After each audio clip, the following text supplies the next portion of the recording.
This is Nunes Sport, bringing you that heat and that fire. All right, on video 3, folks. I told y'all we're doing 5 of these things today. We ain't playing. We ain't got time to play. All right, let's talk about Amanda Nunes and let's talk about Holly Hollm. Here's my take on that fight come July 6th. We know it's going to be a great fight card because John Jones is about to fight Thiago Santos. I already talked about that. Go check that video out. Now I'm talking about Amanda Nunes versus Holly Hollm. Here's how I feel that fight's going to play out. It could play out one or two ways, but I'm going to lean on the second one. The first one could be this. Holly Hollm could possibly, and I say possibly, have an upset because what we've seen with Holly Hollm is she fights very well when she's the underdog. She basically goes in there and she shocks people. Now, from a boxing ability standpoint, she has the distinct advantage over Amanda Nunes, but I don't think it's much. I think it's this much. Amanda Nunes, what she did to me is she proved me wrong because I was one of the people that was going to pick Cris Cyborg over her. She basically proved me wrong that she's the real deal. She basically did to me what Vasily Lomachenko did to Rigo.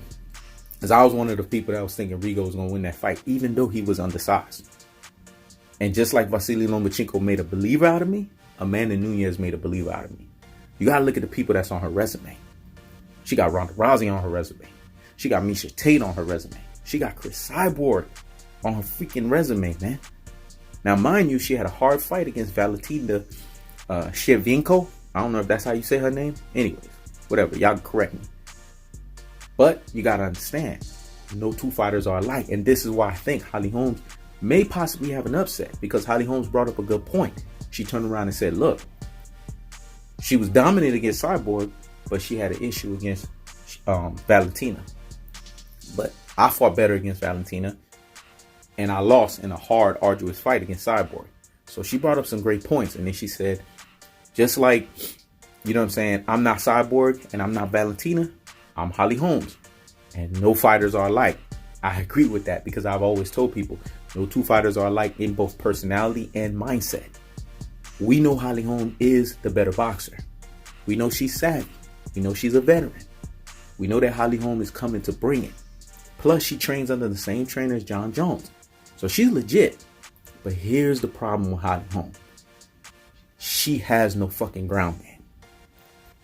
And see, when I sat there and I went into the vault, because y'all know me, on these levels here, I'm not like these casuals or these ultra fanboys. I do my tell of the tape or I go into the damn vault. I do some fucking film study. And when I went there and did some film study, that's why y'all getting late videos right now, because I spent all this morning doing film studies on these type of shits. When I sat there and did that, I was like, hold up. Amanda Nunes got the more complete package here. She's the more complete package fighter. So I expect July 6th, the complete repertoire that she brings to the table is going to expose Holly Hollm. I want to have hope for Holly Hollm, right? And I want to see it play out that way because in MMA fights, there's so many surprises, man. Shit, I didn't think Cejudo, you know what I'm saying, was going to beat Dillashaw, but he did. You see what I'm saying? So that's the thing with the UFC, man. MMA fights always have surprises. But here's the thing. Amanda Nunes is chasing GOAT status, folks. And something has to be said. When a fighter has that mentality and they're chasing greatness, they're kind of unstoppable, man. They're kind of invincible. Again, Holly Hollm can possibly pull up the upset because she did that once before. But I just don't see it in this fight. I think she's too battle worn and too beaten down and too downtrodden. No matter how much of a savvy veteran that she is. And I feel like Amanda Nunes, every time she runs her mouth, she's one of those shit talkers, man, that's on that positive side of the aisle. When she shit talks, she backs that shit up, folks. I'm going to say that again. When she shit talks, she backs that shit up each and every single time because she stays dedicated to the craft. She stays focused and she keeps her head on the damn swivel and she trains like nobody's business. So come July 6th, I got Amanda Nunes by KO. And that's just the truth of the fact of the matter. This is Nunes Sport. Check it out.